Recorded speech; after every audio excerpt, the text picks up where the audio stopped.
Today's podcast is with Bren Piper. Bren is a local to Canmore and someone who's pursued hobbies outside of the traditional mold. Whether it be speed skating, curling, dry tooling or juggling, Bren has been unafraid to follow his true passions. In the last few years, he's competed on the world stage in dry tooling, and it was a pleasure to speak with someone who does what they do because they truly love to do it and not just because everyone else is doing it. Now on to the episode. The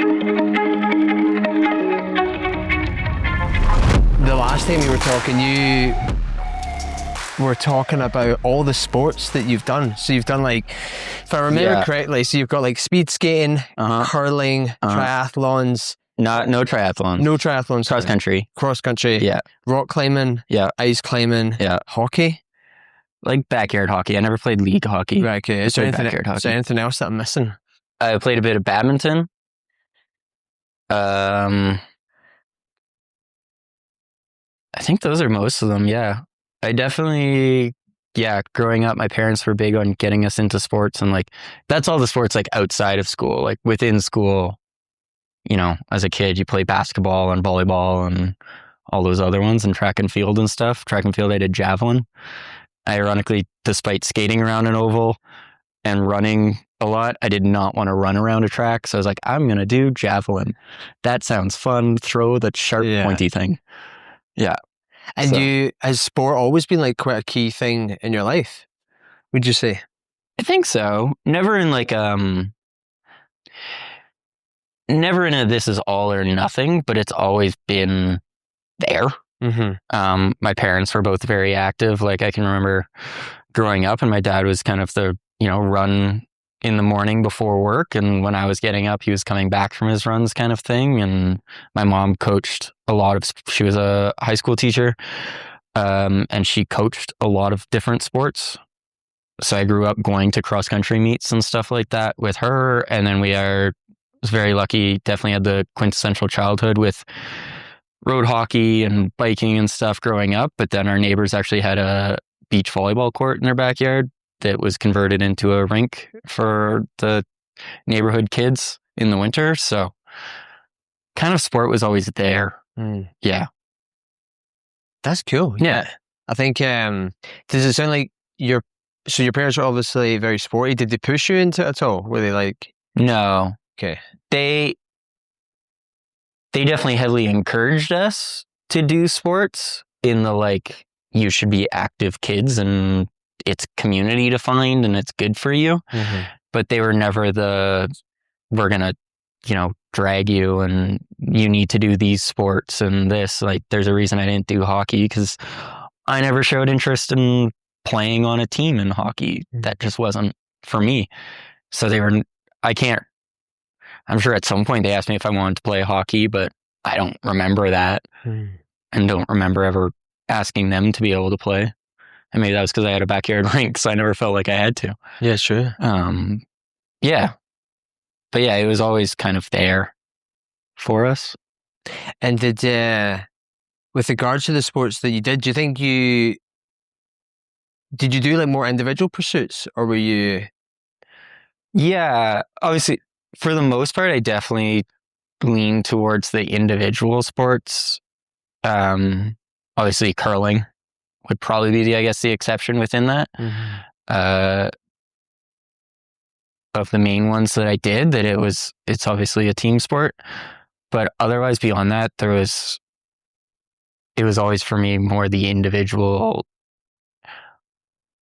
I want to only rely on myself, and I don't want to, not that I don't want to rely on anyone else, but I guess it's almost I don't want to let anyone down. I want it to be, it's all me.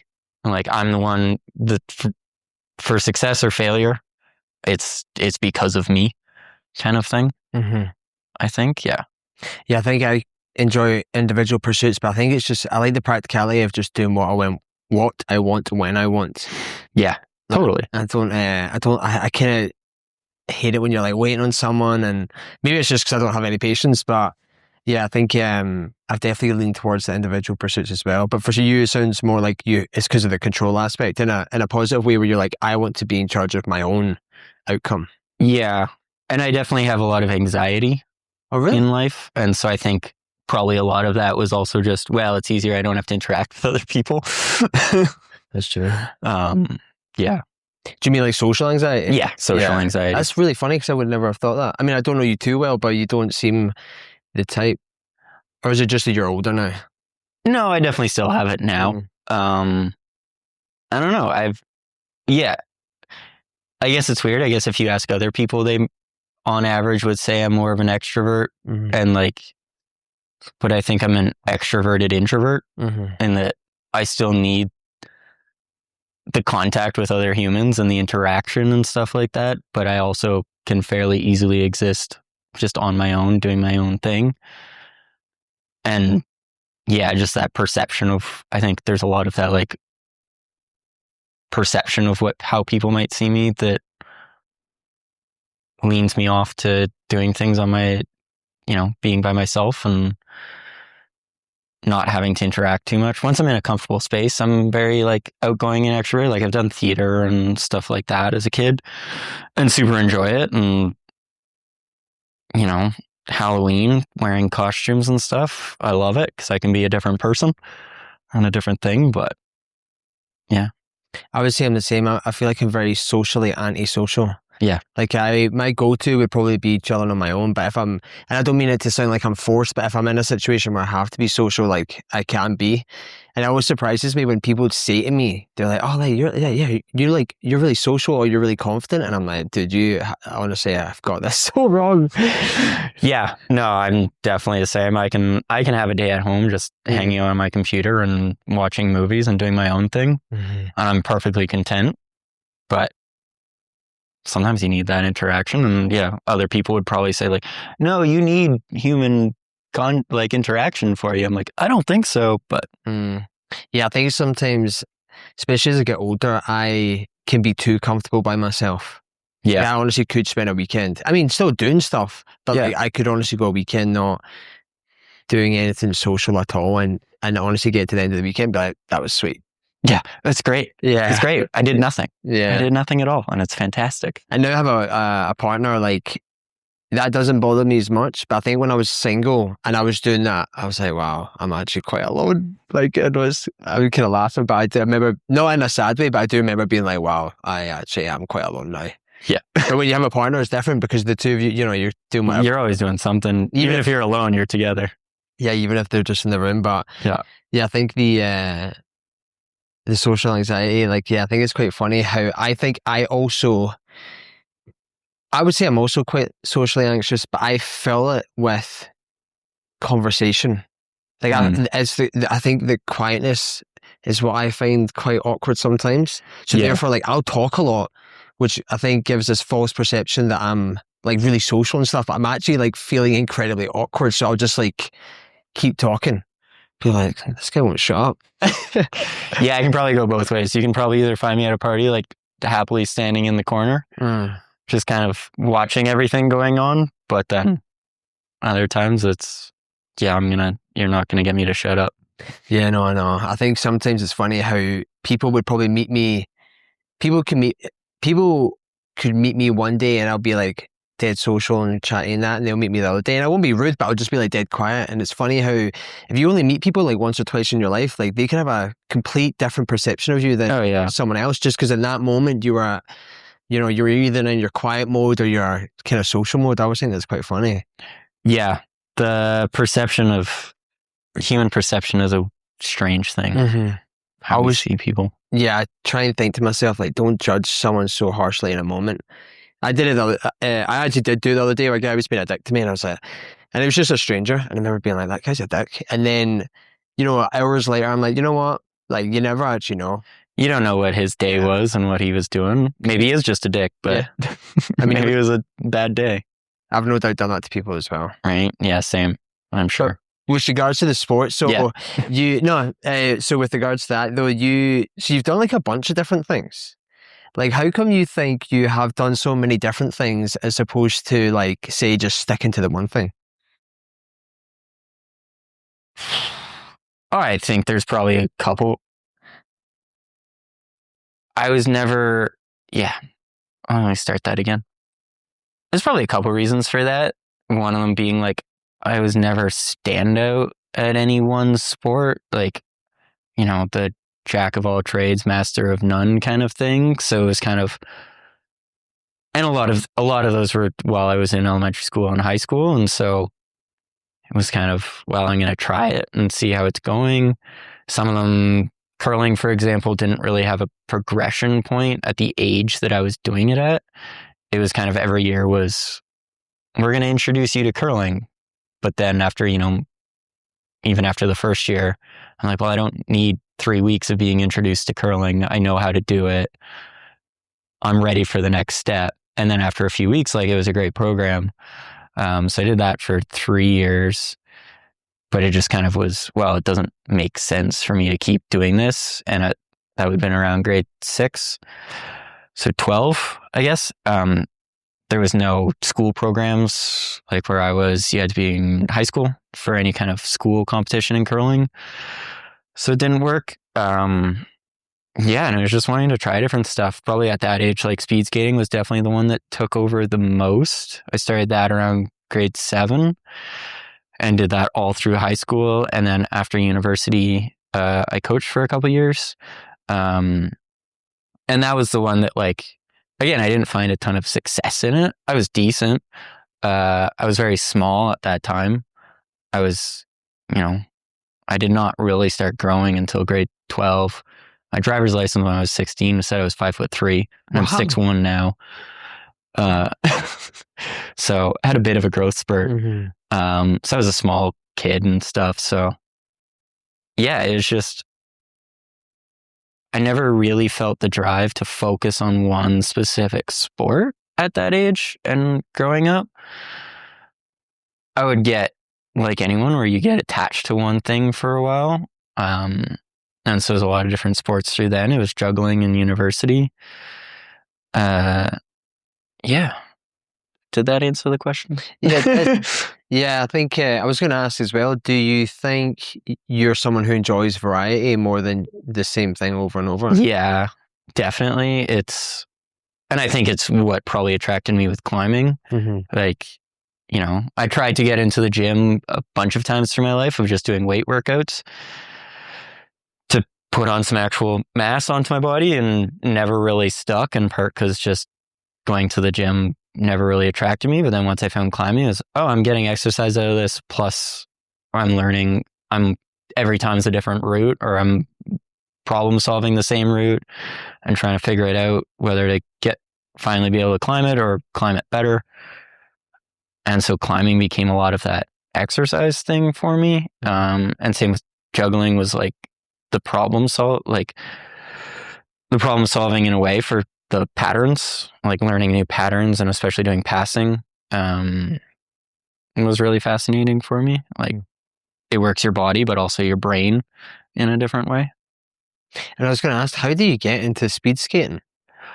I was very lucky. A lot of cities have speed skating clubs. Oh. The Banff has a really good speed skating club, for example. And in the Sault Ste. Marie, where I grew up in Ontario, we were one of only 2 cities that had an outdoor oval so that you could actually do long track speed skating. So there was certainly more of an awareness in my town, like out there, because you'd see them on the oval. And then a fellow student in my class did it. And then my dad also worked with someone whose kids did it.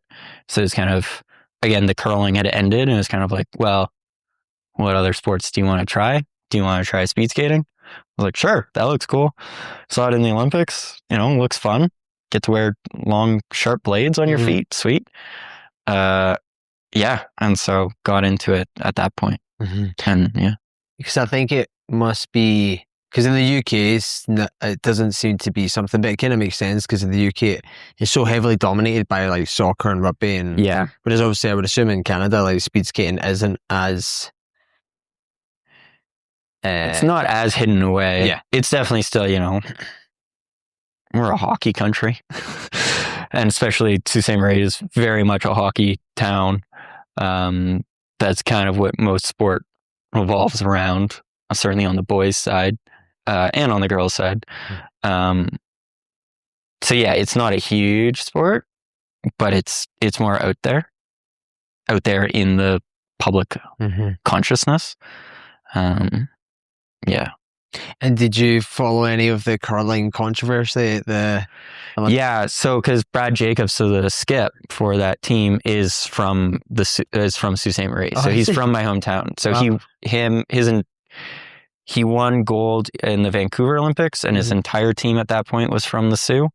And then so this year he was the only one from the Sioux on the team, but hometown curler, hometown athlete, you got to cheer him on. And controversy was interesting to say the least. Do you feel like everyone in the Sioux was just like, because fine? Yeah, pretty much. It's like, hey, we're good. Keep it going. It's it's a finger point. That's not gonna do anything. It's dumb that he's doing it, but just stop. Maybe don't go off the way you did on the people. But yeah, we went pretty hard. Yeah. And it was kind of funny how, I mean, again, I obviously see quite a lot of the news in the UK because that's where I'm from, and it's funny how the leading thing wasn't necessarily the controversy itself. It was the fact that he was like a Canadian, like being aggressive. I want to say it was like what quite a lot of them were talking about. Yeah, especially in curling. Yeah, especially because of this perception. But yeah, I just thought it was funny. But so it sounded like a lot of the sports you did. You obviously did a lot of them when you were younger as well. But you've obviously got into quite a few things as you've like been older as well. Yeah.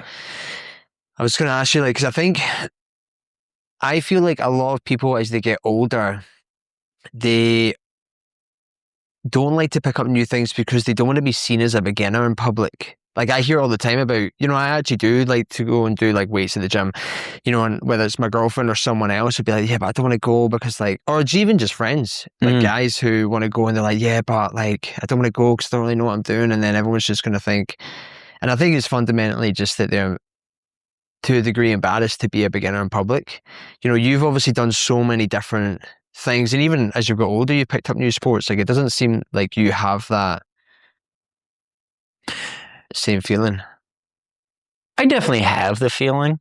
Like climbing, so I'm almost 35. I got into climbing when I moved out here in 2018, so I was 28 when I got into climbing, which I always found climbing fascinating. There wasn't a gym or any real access to it around my hometown. I've since learned that there is a lot of climbing around there, and there's a new ACC group there, which is amazing to see. And so a lot of people are suddenly getting into it.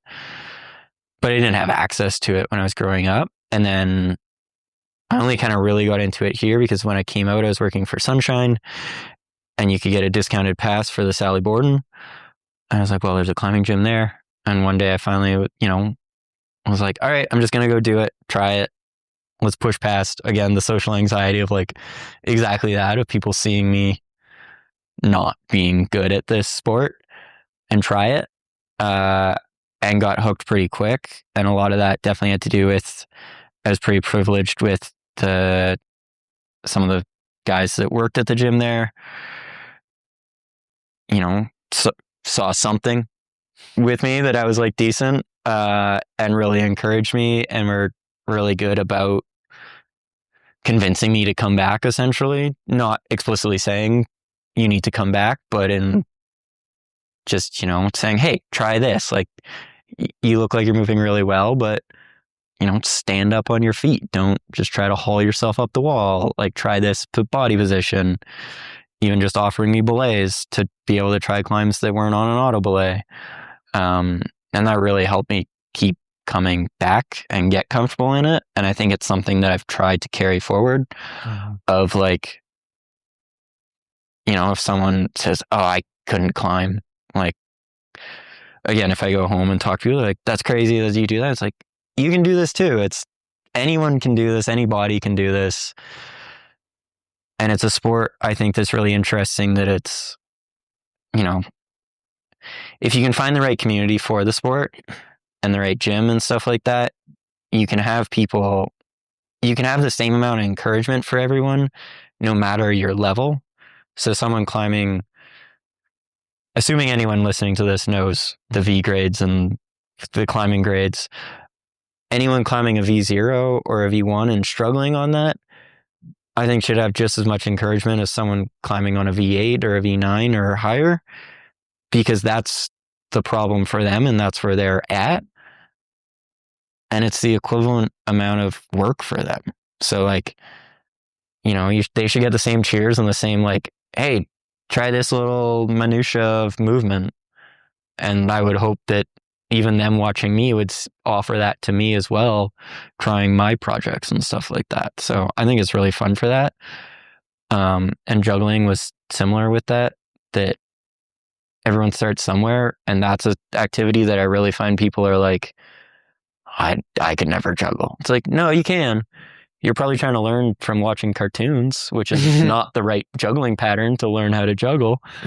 So if you give, I usually say if you give me an hour, I can get you juggling, and I can get most people like the very basics of it, but I can get them juggling in an hour, and then you got to go off on your own and practice and work on it. You can do it. And it's the same with climbing, I think. When you say juggling patterns, like what do you mean? So like literally like ball juggling. You have your basic 3-ball pattern that everyone kind of sees, but then you can throw the balls in different ways, whether that's like under your leg or around your back or something like that. I don't know how technical you want me to get on this. Get as technical as you want. Those are mathematically the same pattern as just standing in front of someone and juggling 3 balls in a basic cascade pattern. It's like the basic pattern. And throwing it under your leg. The order of operations of the balls doesn't change, just where you're throwing it from. But then if you throw the ball, say one ball really high, then that's going to change the pattern. And so you can represent them with numbers. A basic one is just a 3-3-3. Something different could be a 5-3-1, a 4-4-1. There's all different patterns. And so if any jugglers are listening to this, they're going to know what that is. But essentially, the number means when I throw that ball. So a 3-3-3 means when I throw the first one, that ball will get thrown again 3 throws from then. So it'd be throw it, and then throw another ball, throw that first ball again. Right, okay. Is the basic one, and then same thing. So like you can go to a juggling festival and you'll overhear conversations where people are just rhyming off random numbers, and they're like, okay, cool, I know what to do now. I can learn that pattern because you just understand how the numbers work. Sounds quite analytical. Very much so. Yeah. There's a lot of mathematical and computer people in juggling. There's the very artistic side of it and the very like analytical side of it. Yeah, it's quite cool how you get such I don't know if they're polar opposites, but such different groups of people. Very much so. Like Tony that you had on the podcast recently. So he's a friend of mine. Yeah. And I mean, he's a very good pattern juggler, but he's also an amazing flow juggler. Like he has such great body movement while he's juggling. And I am not that kind of juggler. So I love watching him because like he makes it more of a dance while he's doing it. And it's great to watch. Whereas I'm more of I'm going to stand in my place and throw patterns and throw different things or do passing with another person. And then, or do dumb things, juggling fire and knives and cracking whips and stuff like that. Yeah, it's quite interesting how two people could do the same thing and just do it in totally different ways, just the way that they find easiest to express themselves. Totally. And then that comes back to climbing of you can do the exact same climb, but if your bodies are different, you're going to do it in very different ways. Yeah. I'm tall and lanky, so I'm probably going to try to reach it as much as I can. Mm-hmm. Other people that are shorter might have to jump for the hold, and it's going to be static versus dynamic. So, and I know that you work in IT as well. It sounds like, do you think you're drawn to more analytical type pursuits? Probably. Like, short answer is yes. Yeah. Yeah. I think that analysis of everything is definitely kind of always running in my head. And there is a creative side to a lot of what I do, but I think it's still very directed. So I used to run like a makerspace, and I used to do a lot of build a lot of prop replicas and stuff like that. And a lot of that came from, well, I want to recreate this exact thing.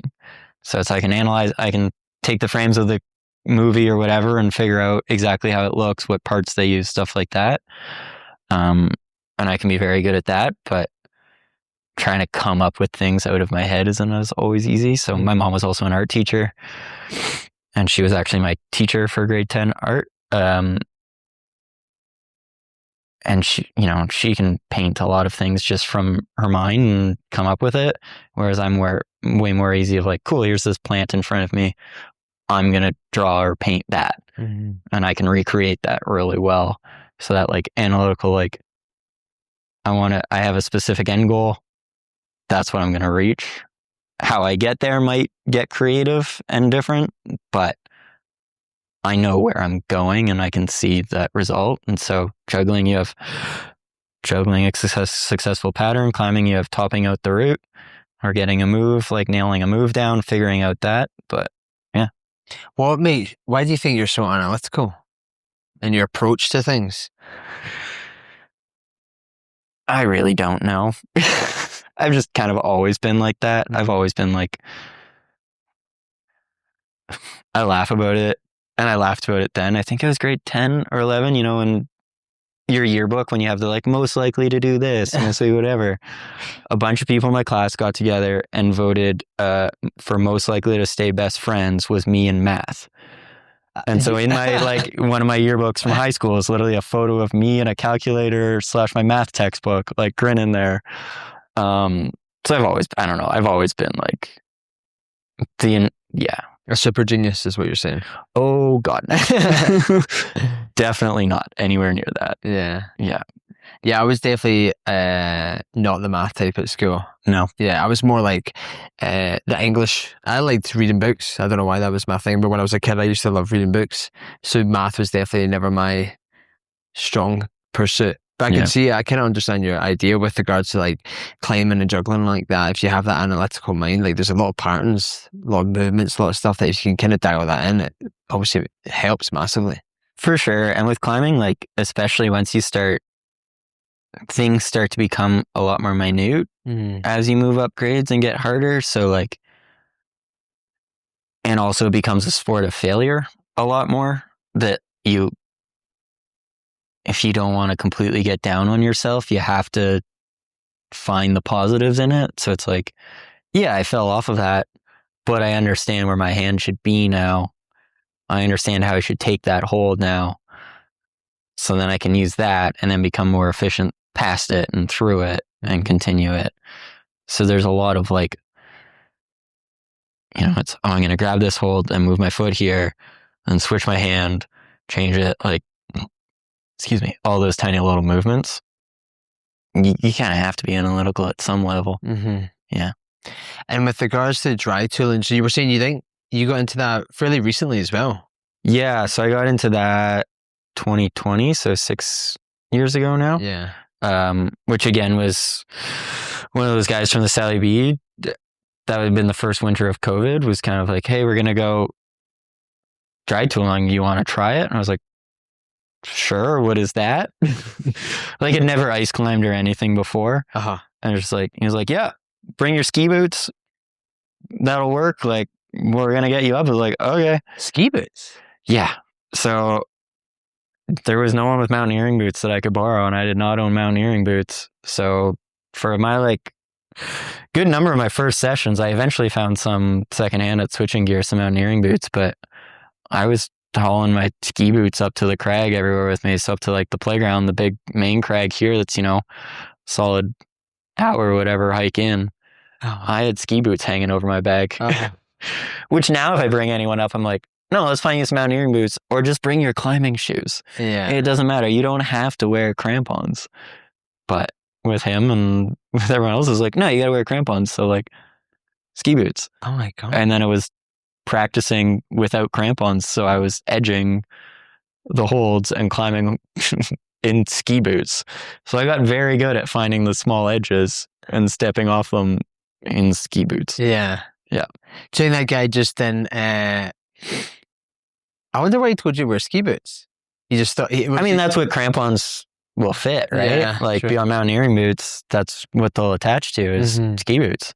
So it made sense. And to him, it was like, well, again, he saw something that like, I clearly enjoyed the sport and enjoyed it. So he's like, well, you're going to need to use crampons. So for the time being, bring your ski boots. Damn, that's fair. And we'll get you crampons. He had crampons I could borrow and tools and everything. So it was, that's what I'm going to use. So eventually I got lucky and found some pretty nice mountaineering boots at Switching Gear and was so grateful for those.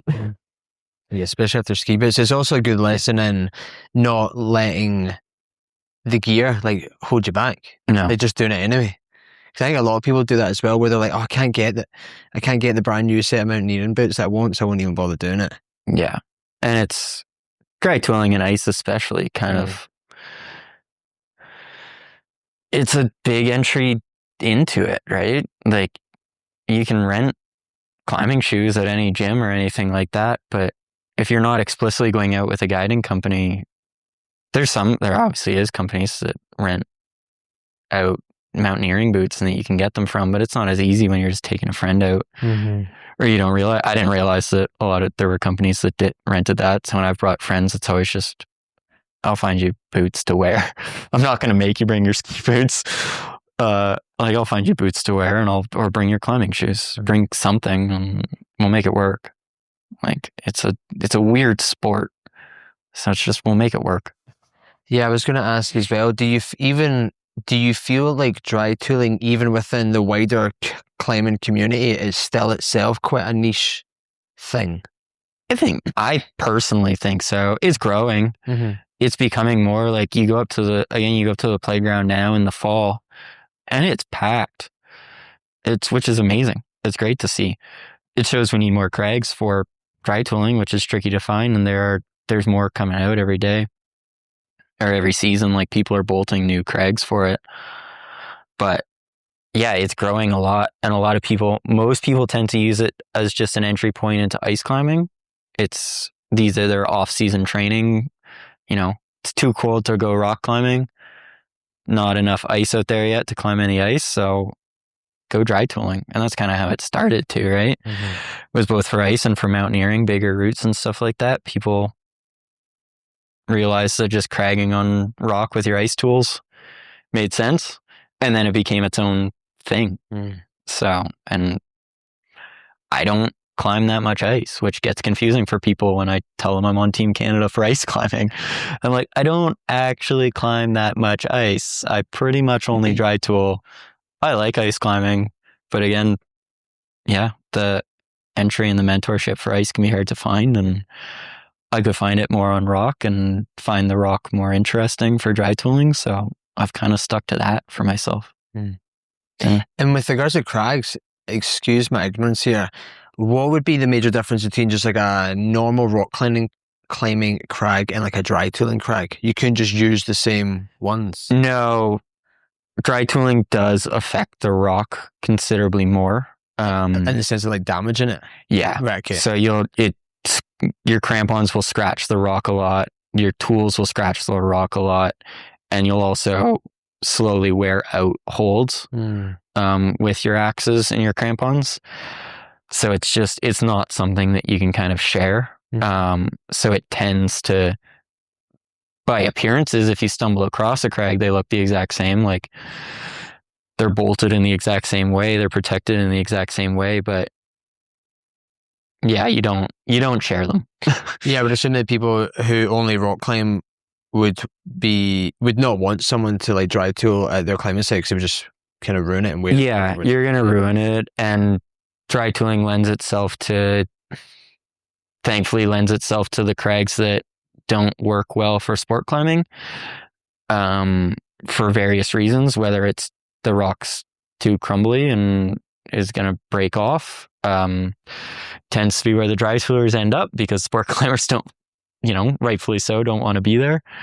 And we can clean it up and make it work. Or if it's just, there's not really much for hands, smaller holds, you only need a little point for the ice axe to sit on. And then caves, what they get. So the playground is a kind of a really well-known one again.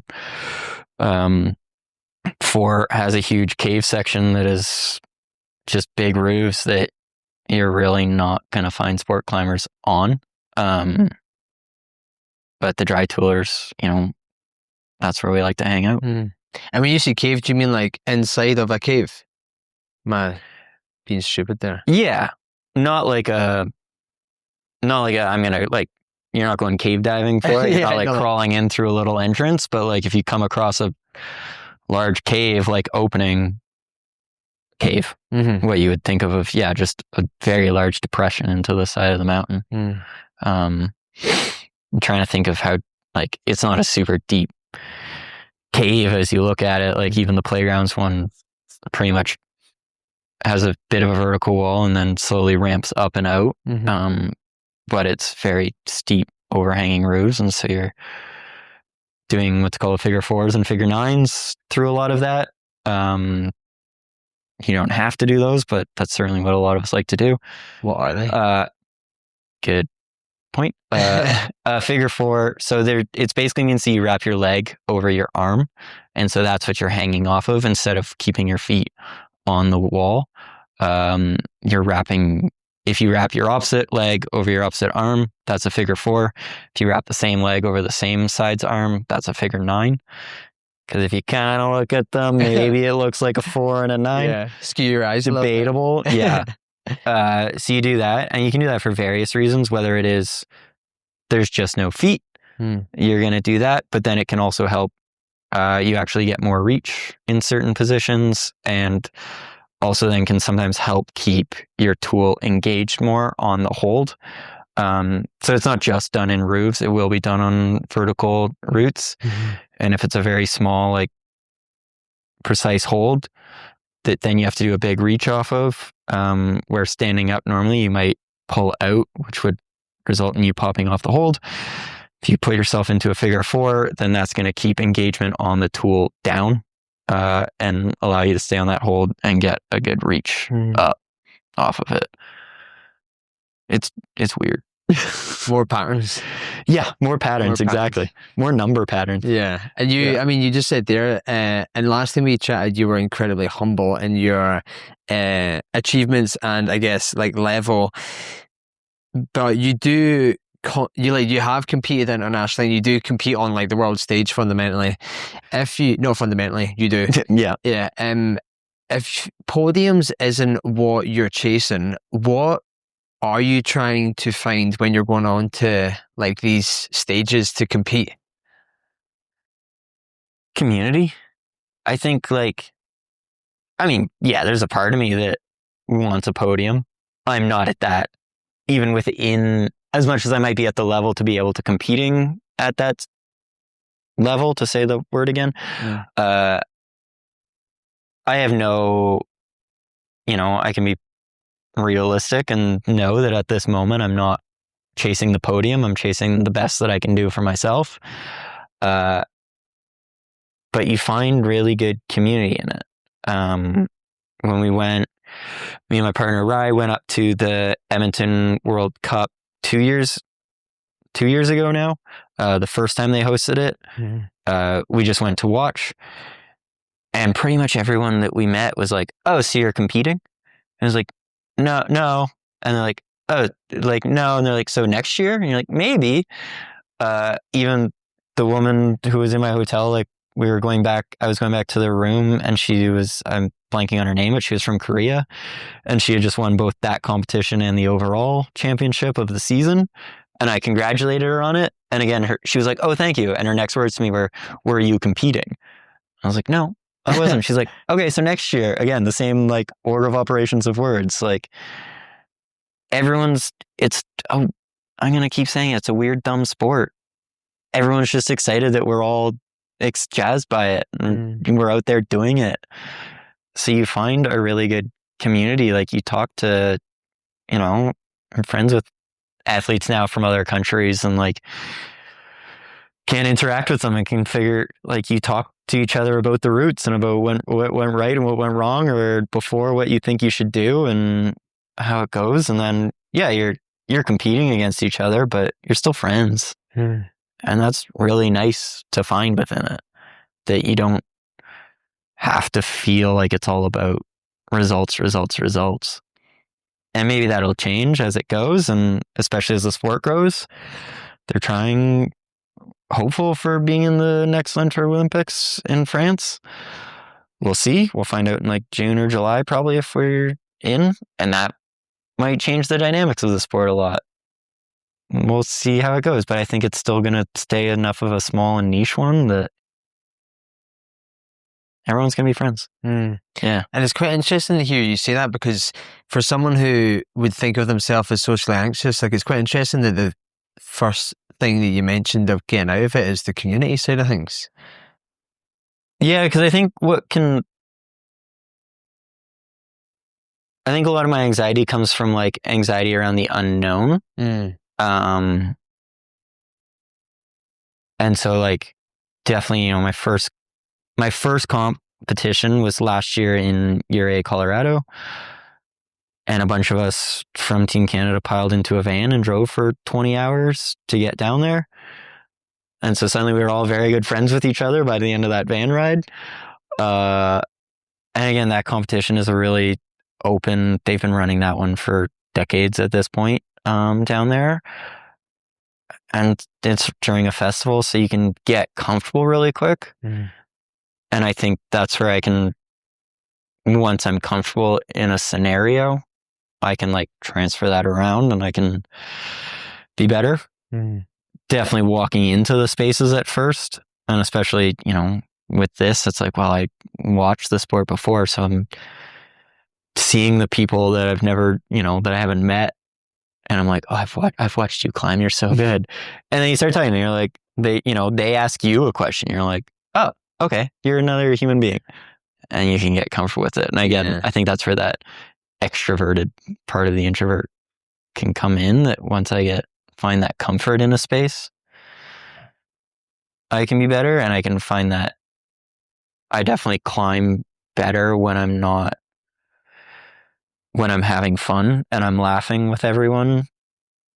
I can become like nervous about performance and results when I'm just kind of in my own head like that. So having that community and competition, I think, really helps me. And having that fun, that like, if I can share like a laugh with the belayers right before I set off, then great. That's the person catching me when I fall. So I want that relationship in general with them, but also that's going to just relax me. And like hearing people yelling my name and yelling at me to breathe because I hold my breath when I'm climbing is what I can focus on while I'm competing, while I'm climbing. And that means so much to me. I'm like, that's what helps me push. Like, I'm still very new to the competition scene. So like this season especially this was like my first real year of competing. And it was just, for me, it was all about learning, like figuring out what this looks like, if I can hold my own in this area, and what I need to work on. And so like, yeah, having that relaxed mindset in those spaces to then come away from it with that knowledge is crucial for me. And I guess it's like a good mental tick in your mind if you have you shared that joke with the player, you're like, cool, I know I'm in a good space here. Yeah. As I assume if you don't feel like sharing the joke, you're like, oh fuck, I must be in my head right now. Definitely. And so, yeah, so my first comp of this year was Saas-Fee, Switzerland. And my luggage was lost along the way. Air Canada lost my luggage, but did not show up before the competition. Again, the community people lent me gear. I borrowed from 4 different people. Some of them I did actually cold approach. Like I cold approached a couple of the people from the US team walking down the street, and I was just like, hey, do any of you guys have crampons that I can borrow for tomorrow? And one of them was like, yep, I do. I have an extra pair. They're yours. I'd never met him in my life.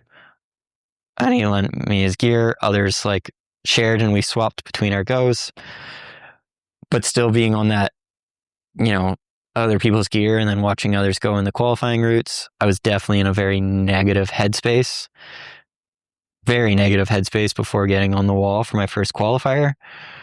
And I'm like really down on myself, really speaking negatively of myself. And then still like, walked up and tied in, and Blair again said like, hey, how's it going? Like introduced himself to me. Like, we're going to be good. I relaxed a little bit. And then one of the other Team Canada climbers, David, was climbing right after me. And the moment I pulled onto the first hold, I could hear him like just very calmly saying like, yeah, go for the next one. Like, you got it. You got the reach. Go for it. And I could focus on that voice and hearing that. And I got a decent way up the wall and I was happy. I still had a lot of negativity while I was going and things like that. But like, again, that voice of a friend that I could focus on in my ear meant the world for that climb. Like, got rid of a lot of that negativity. And then for my next qualifier, like, felt a lot more relaxed and a lot more present and ready for it. So yeah, I think, yeah. So I was going to ask, so in that moment where you were still super negative when you were climbing up, was it just a case of his voice was almost like counteracting the negative self-talk you were giving yourself?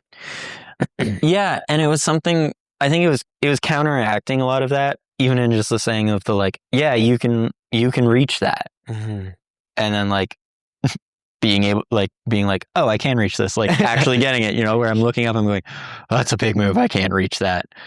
And then reaching it. And then he's, and then he was like, yep, okay, cool, you're on it. Like, up, get the next one now, kind of thing. Not in those explicit words, but essentially saying that. And like, it was counteracting in the sense that I couldn't think about the negative as much because I had to concentrate on both the climbing and then could just, the worm in the ear that if it wanted to go somewhere else, could focus on what he was saying and what other people were yelling at me and cheering me on. Mm-hmm. He wasn't the only one. There was other people cheering me on as well through it. But definitely like his was one of the ones that I could hear the most. Mm-hmm. And so it just pushes that out. Cause I think if you're climbing at that level of that difficulty, like definitely my head game is in general one of my biggest weaknesses. Like I can get very scared falling or with the possibility of falling and stuff like that. I definitely have a fear of heights, ironically, doing all this. Or a fear of falling, I guess, more than anything. Mm-hmm. But if you're climbing hard enough, you can't necessarily think about that as much. You're just thinking about this individual move, and then any little negativity, you can have someone else hopefully push out of your head. So if you have a fear of falling, how do you do what you do? Very carefully. True. It's something I've been working on a lot over the last months. Yeah. Like that's where honestly a lot of my training tended to sit. Certainly when I was at the gym and climbing, just practicing falling and getting comfortable that it's going to be okay. And, fall with the rope above you, fall on top rope, then slowly move up. And so can I ask, when you say practice falling, I'm trying to think, how do you purposely just let go? Yeah. Okay, right, cool, sorry. Yeah, you can do it in different ways. Yeah. And so again, your first steps and kind of really where I was, it's just that climb to a certain point where you've just clipped in if you're climbing on lead and just be ready, take a fall and think about, and a lot of this I've gotten from my partner who's also practiced a lot of it. They're my coach essentially. And so they help me a lot with this. It's, fall, breathe out. Don't try to grab the rope, get your arms out, and then kind of be aware of your surroundings. And if you can get that to become natural, and you kind of do that 3 times in quick succession on the same spot, and then you can start progressing it more to being above your last, closer to your last clip-in point, and then above your last clip-in point, and then you can start doing things like, still in your own control, but while you do a movement to a next hold, then that's when you let go and fall. And then you can start doing it where your belayer kind of just says fall, and you have to just let go to try to again, acclimatize your brain to it. It is something that in the same way you have to train your muscles, you have to train your mind to be comfortable in that falling. And it's something me and Ryan, my partner, have talked about a bunch because I don't I have a way easier time falling in competition. Like I get way more spooked if I'm out at the crag or if I'm at the gym climbing than I do in competition. I still definitely get spooked. And especially because it's climbs that, you don't get to practice the climbs. You get them once and that's it. So I still definitely like spooked while I'm climbing, but like I can push myself further into that red zone of I might fall when I'm in competition than I can at the gym projecting or like, in the outdoors and stuff like that. Why do you think that is? I think it's a lot of that, of what I said before, of just that you're climbing something that's hard enough that you can't be scared. You don't have enough mental capacity to be scared as much. Again, I still definitely am when I'm doing it. And I watch the videos back and you're like, I could have done that so much better. Which is just how the sport goes. But like, I think it's a lot of that. Yeah, you just kind of have to push it out of your brain. Like it just kind of have to push it out and it just gets pushed out. That fall factor. But it's something that happens. And I've had very surprise falls. In Urea, I had a super surprise fall. Did not expect it. Sometimes you expect the fall and you know when it's probably going to come. Sometimes you don't. Something just breaks or you move your tool wrong because dry tooling, everything's a jug because you're just holding on to the ice axe, but you don't really know what it's. If you're pulling directly down, that hole could be great, but the moment you pull slightly out from the wall, that's where it's going to pop off. And you're not going to know that until it pops off, which in some ways is good because you're just kind of like, well, yeah, it's good.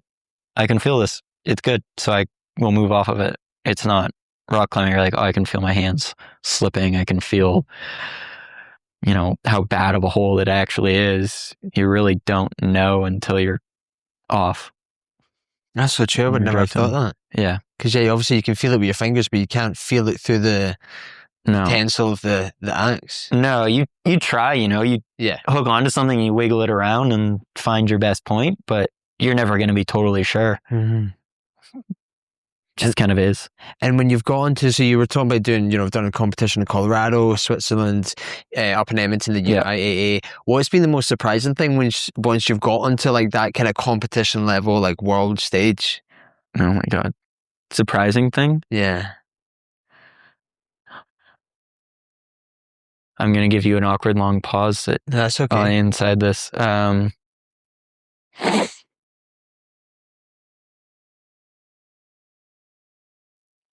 I guess there's, the cliche statement of surprising myself with what I can actually do. And I can justify being there. There's a lot of people on the team that are a lot better than me. I didn't, for Edmonton, I did not qualify for Team Canada high enough to get a lead spot. So I only competed in speed climbing there. And was part of my reason for going to Switzerland is that I could have a spot in the lead competition and the speed to be able to get that experience and get that time on a wall. So feeling like, I can just be justified in being here.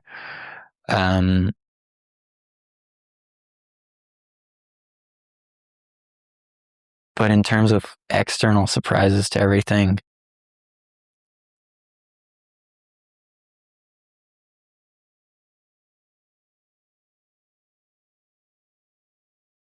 I don't know. Because I want to say something like, oh, the fun that you have with everyone, but I'm not surprised by that. It's horrible. There's no fun. There's no fun at all. You might have some people that come off the wall lower than they planned and don't qualify as high as they don't get as far in the competition as they thought they might. And they're going to be probably pretty down and angry, and they might either need community from people immediately, or they might need to just be like, no, I need to go sit by myself. But then they're going to come back and they're going to be like, okay, I understand. I'm good. And now we're just going to have fun and watch the rest of the competition. So I don't think, I guess it's just the cliche of like surprising myself with what I can do and what I can still improve on. Like the biggest thing that I'm trying to take away from this is, and I've done it a couple times enough now that like, especially on the speed climbing, because it's such a weird movement pattern, of like, I've done it enough and I've been able to watch others that I can see where I'm going wrong and where I can improve. And I think I can come away with that next year of heavily improving my times and improving my speed a lot more. Yeah. And even just, yeah. I mean, you say cliche, but it's true. That's like for a lot of people. It's cliche for a reason, right? Yeah. And if you know, you were so humble about it when we last spoke, and I think there must be an element of you though that's like, you're obviously saying you were surprised there, but there must be an element where you're like, you're getting invited to go to these things. So like logically, you must be like, okay, I must be fucking half good at this if I could. Yeah, there's something. No one's inviting me to go. Yeah, I mean, I don't do it, but you know, I've never been invited to another country to do anything apart from get pissed with my mates. So yeah, there's someone, you know, saying, yeah, you're good enough, go do it. Yeah. I think there's a lot of people out there that aren't getting that invite for various reasons that would be justified in being there. It's kind of the privilege of being in the right spaces as the right person, coming across like a pairing person. I think to some of it, that someone's like, yeah, like, try this, do it.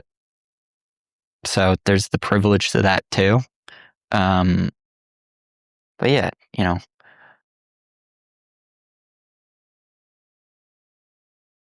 there's, yeah, someone's saying I'm good enough.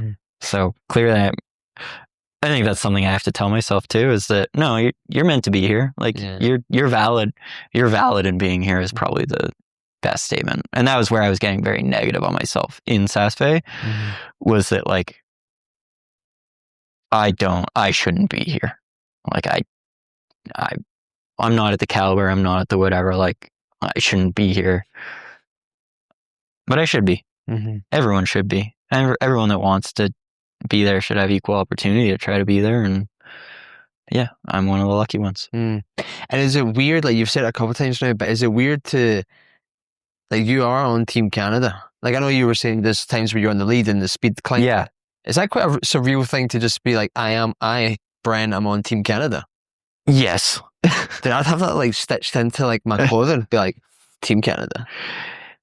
Or just wear the clothing again, yeah, I guess. I mean, yeah, I do. Yeah, I have a bunch of clothing now for it. And it's weird to be like, no, I can say I'm on Team Canada. I can say I've represented my country somewhere. Never thought in my life every kid dreams of being able to do that.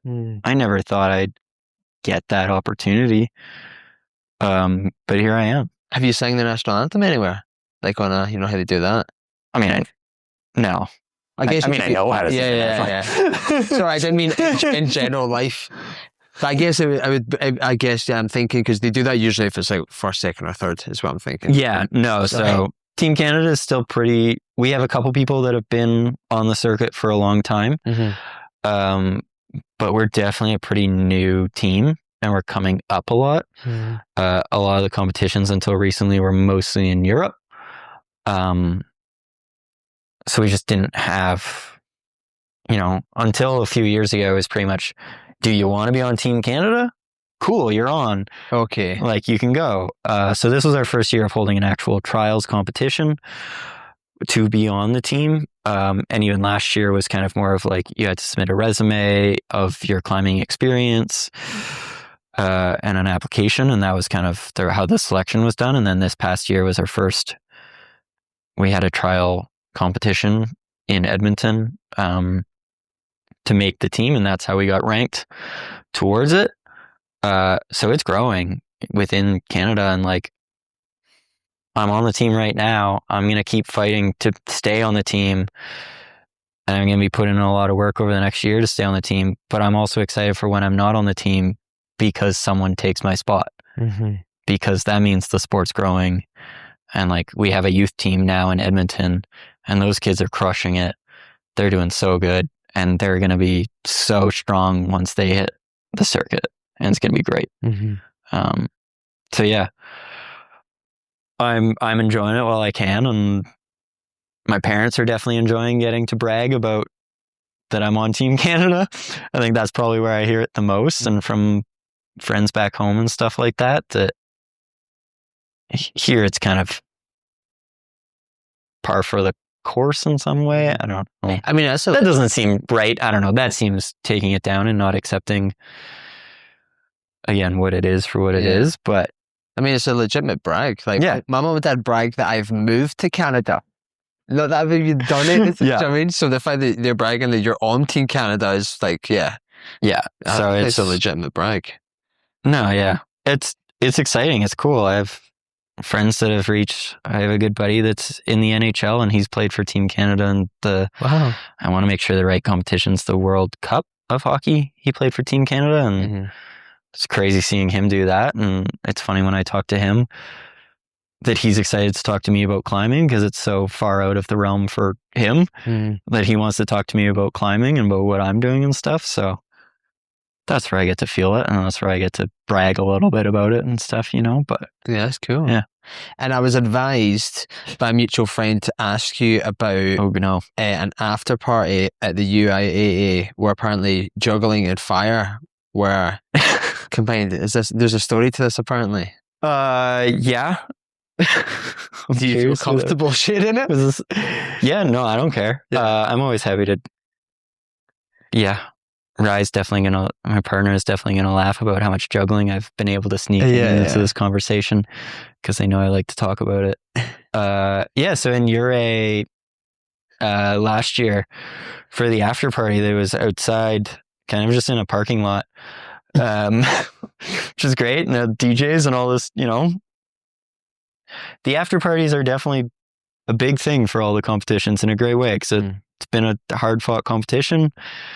Let everyone cut loose and relax after the fact. But yeah, Uray had a couple people come out that were fire jugglers and spinners. You did or they did? They did. So they came out.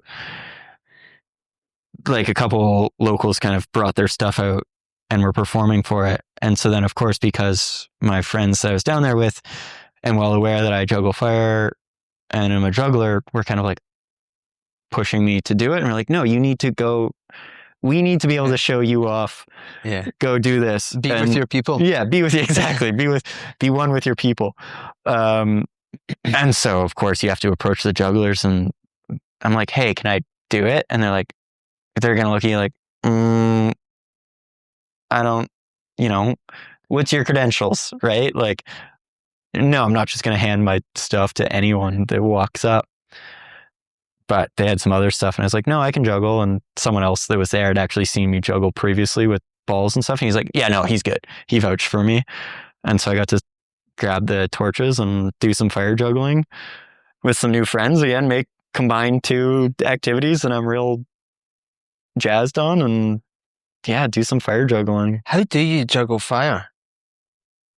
The same way you juggle anything else. But how does it, so like, because I guess from...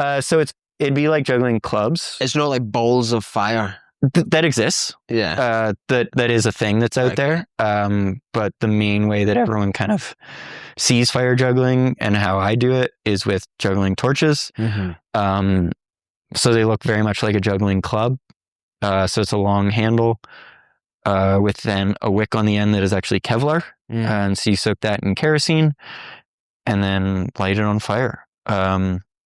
And it's weird. It's a bit different because the fire actually manipulates the movement of the club. So it spins a bit differently in the air because the fire is using up the oxygen that it's moving through. So it's going to spin it differently.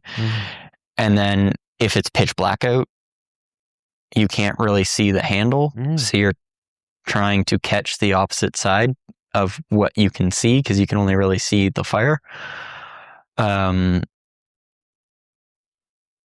So you can juggle, and then you get to juggle fire, and you get maybe 5 minutes for a burn for each time you soak it, and you get to do that.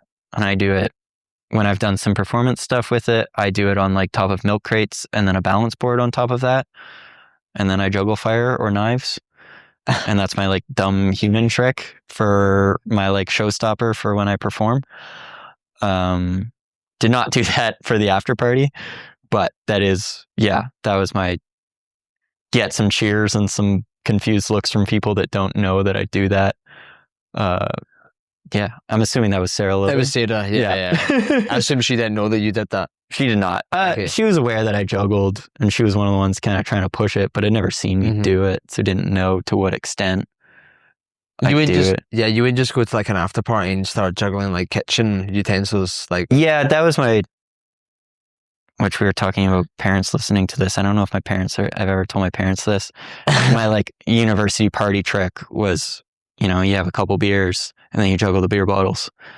So like and especially at parties, people find out you juggle, they just hand you random objects and like, juggle, perform, clown. Yeah. And so you get good at juggling anything that's handed to you. But I can do 5 balls, up to 5 balls and 4 clubs. And I do passing with partners, and I've done up to 9 clubs with partners. So I do a lot. And then,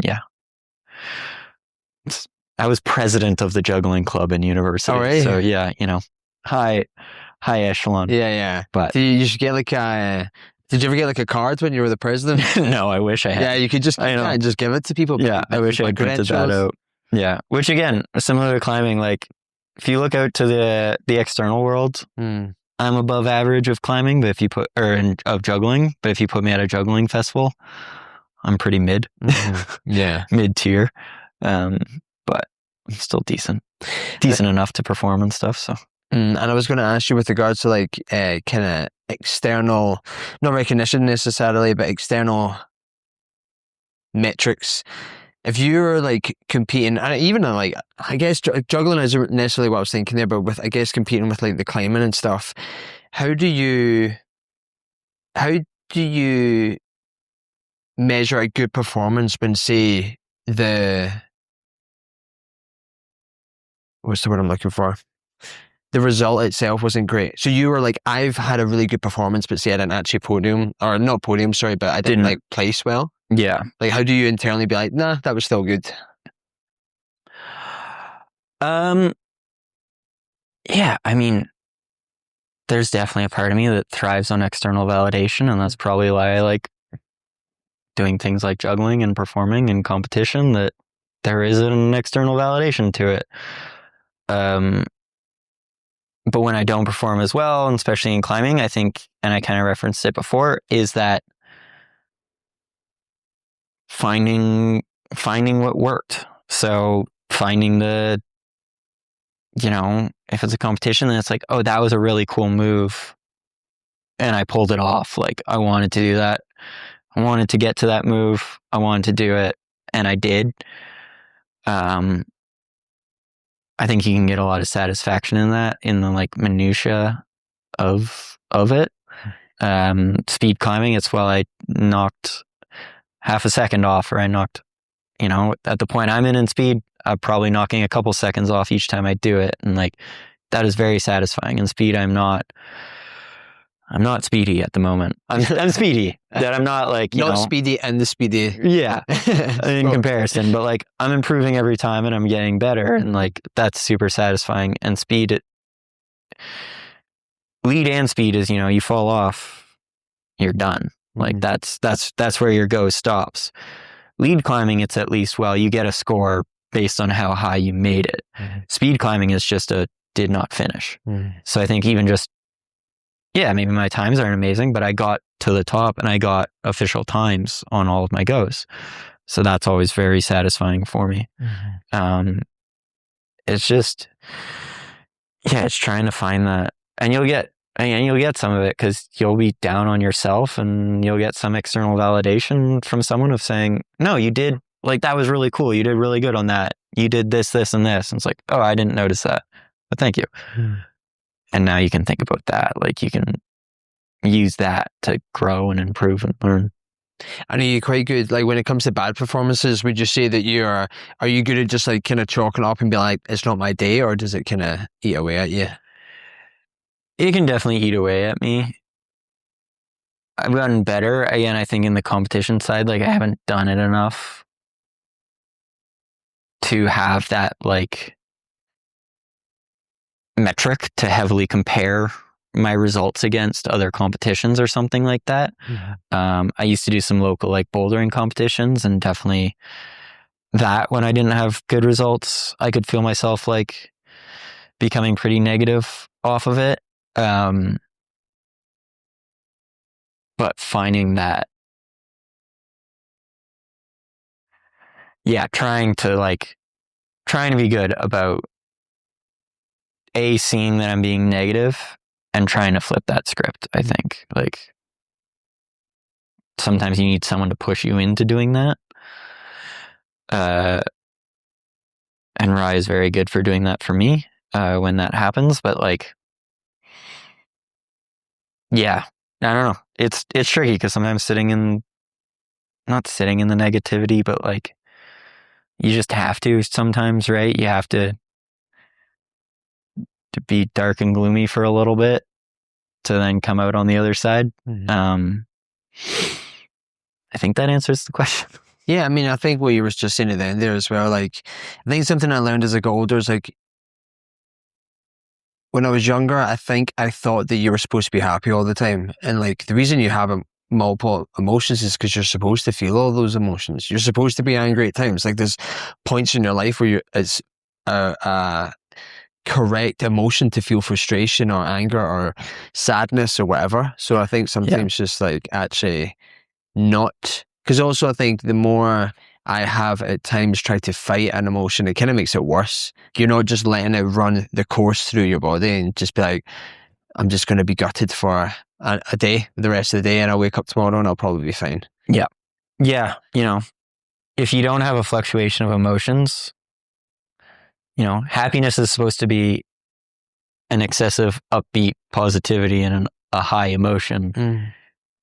If you're always happy, well, that's not a higher level, right? You have to have the swings to recognize the happiness and the good. And yeah, I agree. Like if you're angry and you're mad or you're annoyed or whatever, and you stay thinking about that, then you're just gonna go deeper into that. If you just kind of, versus just existing in it, acknowledge it and then exist in it, you can come out of it better and learn from it. Yeah, I think, again, at the times where I've tried to block up a dam and be like, I'm not going to feel this thing. It just like, eventually it just builds and builds and builds. And like a dam, when the dam breaks, it's like this flood. Yeah. As opposed to just maybe like a couple hours of just being like, let it pass. Yeah. I can be, unfortunately, very good at suppressing damning feelings and not feeling great. And then, just kind of, again, existing at a certain plane, and then, like you said, the dam breaks, and damn, that sucks. And is that something as you've got older, you've just from life experience kind of come to learn, or did you like kind of educate yourself on that? Like I actually did it through like reading books. I was like, oh, this is how your emotions feel. Yeah, therapy, going to therapy, has helped a lot with that, of just the self-recognition of those things and then self-learning it. I still do a lot of that, of suppressing feelings and bottling stuff up, but like trying to learn and be better about it, and trying to improve it. And you know, a lot of my conversations after competitions with Rye are about, well, how did you feel about it, and how did it go, and what did you learn? And even with my parents when I was a kid, was, you happy? Like, are you happy with what you did? It was never results based. It was your own results based, which sometimes are not what you want. And that's what we're saying right now, but you're still improving and you're still getting better. And, you know, I don't know. Yeah, it's weird. And the thought that's popped in my head is like, I'm trying to say all this stuff and be this person that is very open and optimistic and realistic about where I'm at and what I am, but I am also in like why I'm doing these competitions, and I can be a very competitive person. And so that's where I can get some of that drive from it, but I need to find it in that joy. it's the joy for the competition. Yeah. And for competing. Like, I can remember doing running races after I had moved back home after university, and me and a buddy decided to do like, there's this one town south of the Sioux, an island in the States that has like a series of 4 running races through the year, and we kind of agreed that we were going to do all 4. And the first one was in like May, where I really hadn't been training or doing much running. And we're like, yeah, we're just going to go and have fun and enjoy it, and it'll all be fine. And he is not a competitive person. And we're kind of standing at like the back of the pack, and I can just feel like my heart rate rising. And I kind of had to say to him like, hey, I need to like move up a bit, because I know I'm going to get competitive right now and being beside these people and wanting to beat someone. So like, just for my own sanity, I need to like move myself up a bit and like be in that headspace better, that I'm not thinking about, where I'm at. Mm-hmm. So I don't know. It's a weird juxtaposition that I've tried to work with, where I want to be really good and be competitive. Mm-hmm. But I also know I'm not the podium person. So I've learned to find that community in it, and that happiness and that joy of competing for myself and competing where I'm at. Mm-hmm. Yeah. And then with, you've talked about like so many different things there. And a lot of the things, not all of them are like, I would say they're all quite unique sports. Or not, I don't want to keep using the word niche, but like, with the speed skating and the curling and the juggling and the whip cracking, a lot of these things, it seems like you're very comfortable doing stuff that isn't within like the standard mold. Yeah. I always knew I'm the weird kid. I would say weird. I would just say like, it's very unique. Yeah. Very cool. Yeah. The unique kid, let's call it that. But like, I don't know. That maybe because I didn't always fit in amazingly with people or into the norms, and had like a brother that was very popular at our schools and everything, like, and parents that were, very into a lot of different groups and very active in their various communities. Like, there was probably a part of me that wanted to stand apart and stand out and have my own reasons that I was recognized for. So I think I found those weird. To me, they're weird, and it's a positive weird. Yeah. When I say weird, when I'm saying weird here, I mean, if you're the one that's doing it and you're saying it, then it's fine. Yeah, that's right. Yeah. But I think like I find that, I think probably if I look back on it and I'm honest, a lot of it was like, well, I'm doing the thing most people aren't doing. So when others ask me about it, it's unique and different, and they want to hear about it and they want to know more about it. And I can get that high off of telling someone about this weird thing that I do. I think not that I've done half the stuff that you've done, but I think I'm kind of the same. Like, I hate stuff that's like, I hate trends. You know what I mean? And I'm not talking about like sports and stuff here, but like, I honestly, a pet peeve of mine is like trends. Like, I guess maybe like a fashion trend is a really silly example to give, but I hate when everyone is doing one thing. Yeah. Like, I almost like, it makes me want to do the opposite, because I'm just like, it's not even, I don't know why. I need to think about it more deeply, but I think it's really cool, like doing stuff that is different, that is outside the norm. Because I think like a lot of people limit what they really want to do because of fear of other people's opinions. I mean, like, take this podcast, for example, like a big like block in the inertia at the beginning was the fact that I'm like, what are people going to do or think? And I mean, that's obviously my thing, but I do think a lot of people won't end up doing the thing that they want to do because of the fear of what other people think about them. And it seems like you don't necessarily, do you have that?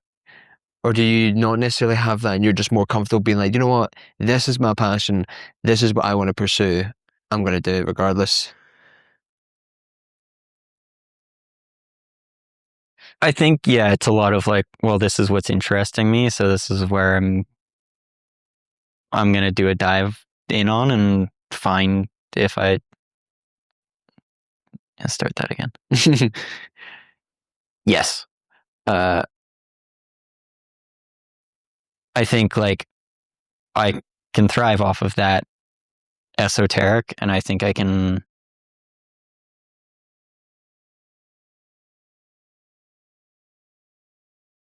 Sorry, trying to find the right words. Yeah, there's something like unique and different to them, that it's not the norm. It's not what everyone else is doing. And I think maybe because as a kid, like I wasn't one of the quote unquote popular kids, that then I was like, well, I want to gravitate to not what they're all doing. I'm going to do my own thing. And yeah, find the fun in that. I don't know. I feel like I didn't quite answer the question there. I got like a bit distracted in my own head, but I was going to ask as well, like, see, when you were a kid, did you feel like, when you were a kid, did you have that thought of like, oh, I'm not in this, cool?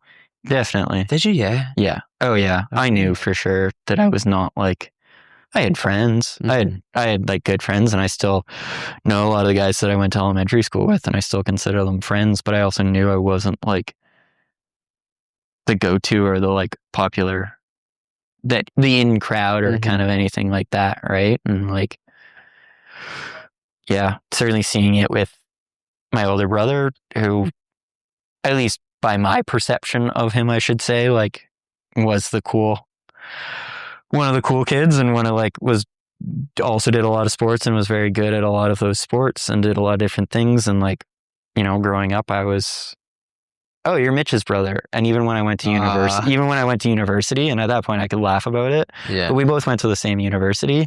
And I did have a few people like cold approach me on the street and be like, you're Mitch Piper's brother, aren't you? And I was like, yeah, how do you know that? Like, just kind of one of those things, right? So like, I always kind of knew that was my, I don't know, you know, trying to, at a young age, certainly trying to live up to that, like wanting to have the same kind of recognition or whatever that I perceived him as getting and stuff. So it's quite. And do you think now that you're older and you look back, like it's I think it's amazing how like those little things, like feelings that you have when you're a kid, like, I mean, ultimately that's kind of gone on to shape the life you've had. You know, you're like an example of someone who, like, obviously when you were saying you were younger, you kind of wanted to have your own limelight, you know, so you pursued the kind of weird things, let's just say. Yeah. But like, you pursued things that evidently you obviously had a passion about, or even just a liking for. I mean, look at you now, fucking Team Canada. Yeah.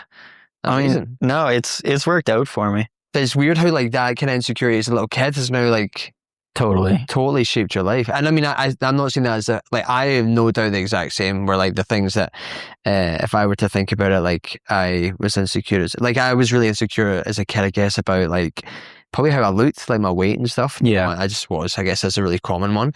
And therefore, like, sport has always been a massive part of my life. And it's only, I'm 32, and it's only really now, the last couple of years, that I've realized that like, for like the longest time, I wasn't actually doing sport for like the enjoyment of it. Not that I didn't enjoy it, but I was doing it because I was like, I need to be fit, like I need to be like, have a good body or whatever, I guess. Yeah. And it's funny because it was ultimately the insecurity of being a little kid, like for like what, a couple of decades of my life shaped what I did. It's funny, now that I'm older, I'm looking back at it, and now I do things because I'm like, oh, I actually like to climb. I don't have to do it to try and lose 500 calories today or whatever the... Yeah. I mean, and I should say, like, me and my brother, like growing up, we're always, so he's 2 years older than me. We were always like super close. Like we played together all the time growing up. Again, we went to, you know, same elementary school, same high school, same university. And like, he was one of my biggest like cheerleaders for a lot of my sports and a lot of life in general, and still is. Like, we still have a really great relationship, and like I definitely benefited from him being the cool older brother. Like when I went into high school, and again was 5 feet tall and super skinny and super small, the older kids already knew who I was because I was Mitch Piper's brother. Like, so I had a bit of cred in a way, like, right? Like, so I benefited a lot from that too, I want to say. But yeah, there's definitely, I got called nicknames Skinny and Pipe Cleaner and stuff like that. Skeletor, which is hilarious considering how muscular Skeletor is. But there we are. You're like, thanks. That's cool. So my muscles are getting bigger. Great. So I had a lot of that and could brush most of it off and stuff, but definitely that shapes you to being who you are now and how you exist and stuff. And do you think now, does any of that feeling still linger, of being I'm using your word here, the weird kid? Does that linger at all? Or you more now you feel like you've found your... Yeah, I mean, I think it always lingers, but I think I have my community and I have my people that it's not like school where you're in a classroom and these are the people you're stuck with. I can pick and choose who I hang out with and who I choose to be with. And so I hang out with the other weird people. Again, weird is the best description. Yeah. I don't think it's weird, but I can hang out with the people that enjoy their passions and enjoy their things and enjoy the same passions that I do. And I think I'm better for that. And since moving out here 8 years ago now to Canmore, I've found that way more. And that's amazing. I think you continue to grow and evolve, and who knows what my community will be like down the road, but you have the community you're with. Yeah, and I mean, throughout this, you've obviously been chatting about community and, the encouragement of others, whether it's been your family or your brother or that friend who, apologies, I forgot their name, that was climbing after you, the Colorado competition. It sounds like that's obviously quite a strong the right word. It sounds like it's an important thing within your life. And I agree with you. Yeah, it is. And it's something I've learned, especially over the last few years, to recognize for myself how important that is. I think that's something, that I really strive for and try to recognize and try to bring people into it. And when you say recognize, you mean recognize people who are giving you that? Yeah, recognize the people in my life that provide that community to me and recognize how much I thrive off of that kind of space. And I'm better when I'm in those kind of spaces. So that's the kind of recognition that I think of as seeing those spaces, seeing what it does for me and seeing what I can give back to those spaces. Do you ever think of karma? I don't know. So I was going to say in the sense of karma's maybe not the right word to use, but I'm thinking, and I've talked about this before, but I have a generosity meter in my mind where I'm there's one that's the generosity that's been given to me, and there's one that's the generosity that I have given out. And I always feel the generosity that has been extended to me by close friends, family, or the general public always outweighs that which I have given out. So I feel I'm constantly in this battle of trying to, extend it, put forward the generosity that has been given to me by other people. Yeah, I definitely think I have an awareness of a pass it along, I think is what I would say. I don't think there's any specific metric that I'm holding in my head. Certainly karma isn't something that I believe in, of that you have to do good things to get good things. Yeah, not come back as a snake or something. Yeah, or at least that's how I would define karma in my head, kind of thing. But I do think there's something to you've gotten these opportunities, you've gotten these privileges to get somewhere in life and to do things. Excuse me. And I think you have there's maybe not an obligation, but I'm going to feel better about myself if I can then pass that along to the next person and to someone. And so to bring it back to the start of how I got into climbing, I now do part-time actually at the Sally Borden climbing gym. So I do some setting there. So especially when I'm working, but also when I'm at the climbing gym, trying to encourage new people. And like when I'm seeing that like they are seeing a spark towards the sport, I'm going to be maybe to an annoying level, encourage them to keep doing it. Like, and try to offer them advice if they want it. Try to offer them tips if they want it. If they want to get outside, I will always offer to friends to take them outside. If I see they're outside and they want to, I'm going to try to push them to try tooling. But like try to pass that along, I think is really important to me. And would you say getting people into juggling is like your number one? It's the easiest one. Yeah. Getting people into juggling is probably the easiest because you just need 3 balls. And it's a thing everyone knows or is aware of and sees. And you're kind of like, anyone can do it. You can be at whatever level you want, but anyone can juggle. And out of all the things you do, why do you think juggling is the one that Rye would be unsurprised that you're talking the most about? Because it's one of the things. It's one of the things I can get most like nerdy about, and especially out here when like so many people climb and stuff like that. It's one of those things that a lot of people don't see. So then when they find out that I juggle, they want to ask me more and more about it, and I'm willing to talk their ear off about it. And Rye has heard all of that already. So they just laugh that they're like, oh, here he goes.